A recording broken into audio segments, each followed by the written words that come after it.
ഇനി വൃശ്ചികക്കൂറാണ്. വിശാഖത്തിൻ്റെ അവസാനത്തെ പാദവും അനിഴവും തൃക്കേട്ടയും ചേർന്നതാണ് വൃശ്ചികക്കൂറ്. 9-ാം ഭാവത്തിലാണ്. ഇവരുടെ ഭാഗ്യത്തിന് വർധനവുണ്ടാക്കും. ഉന്നത വിദ്യാഭ്യാസം, ഗവേഷണം, അതുപോലെ വിദേശ സംബന്ധമായിട്ടുള്ള കാര്യങ്ങൾ, പഠനം, ഇങ്ങനെയുള്ള കാര്യങ്ങൾക്കൊക്കെ ഉള്ളവർക്ക് അനുകൂലമായിട്ടുള്ള സമയമാണ്.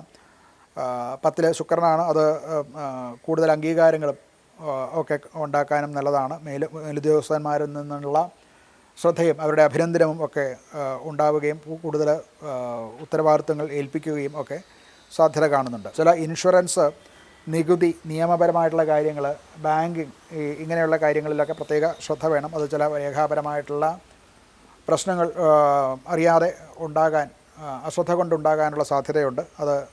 അതുപോലെ തന്നെ പങ്കാളിത്ത ബിസിനസ്സിലും പാർട്ട്ണർഷിപ്പ് മുതലായിട്ടുള്ള കാര്യങ്ങളിലൊക്കെ പരസ്പര വിശ്വാസം ആശയവിനിമയവും വളരെ കൃത്യമായിട്ട് നടത്താൻ ശ്രദ്ധിക്കേണ്ടതാണ്. അതുകൊണ്ടൊക്കെ ചില ബുദ്ധിമുട്ടുകൾ ഉണ്ടാകാൻ സാധ്യത കാണുന്നുണ്ട്.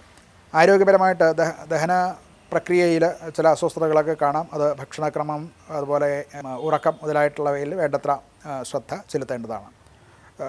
കുടുംബത്തിൽ മുതിർന്നവരുടെ അനുഗ്രഹം, ഈ ഗുരു, കാരണവർമാർ എന്ന് പറയുന്ന അവരുടെ അനുഗ്രഹം ഉണ്ടാവും, അവരുടെ പിന്തുണയുണ്ടാവും.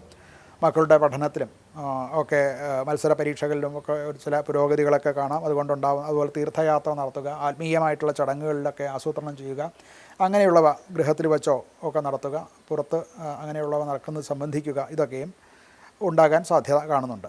ഇവർക്ക് പരിഹാരമായിട്ട് ശിവക്ഷേത്ര ദർശനം തന്നെയാണ്. ശിവക്ഷേത്രത്തിൽ ദർശനം, അതുപോലെ അവിടെ ധാര മുതലായിട്ടുള്ള പിൻവിളക്ക് മുതലായിട്ടുള്ള വഴിപാടുകൾ നടത്തുന്നത് നല്ലതാണ്. ഇതിലൊക്കെ പുറമെ സ്വന്തമായിട്ട് ശിവപഞ്ചാക്ഷര ജപം ദിവസേന നടത്തുന്നതും നല്ല ഫലങ്ങൾ നൽകുന്നതാണ്.